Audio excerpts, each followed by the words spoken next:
Здравейте YouTube, аз съм Марио Магей. Днес ще ви кажа как да си сложите парола на архивирана папка или архивиран файл.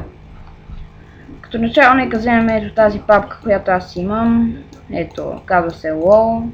И натиснем десен бутон, Add to архив. И ето този прозорец.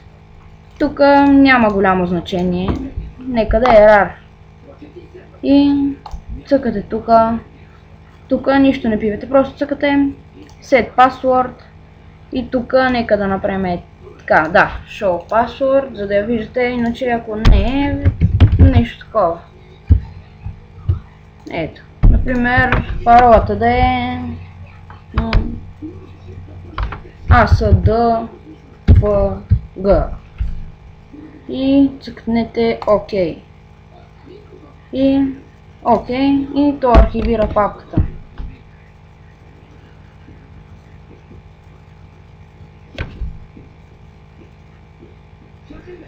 Чакаме, защото не е хич малка папката. И ето я. Ето това. Когато цъкнете екстракт файл, ще ви поиска парола. И аз сега въвеждам тази парола, обаче вие не го виждате и цъкам OK. И цъкам, може би, Yes. Не. Чакайте, ще я, например, в компютър, Local Disk. И ето тук скопирам и цъкам Extract Here. И ми иска паролата, нали? Въвеждам паролата.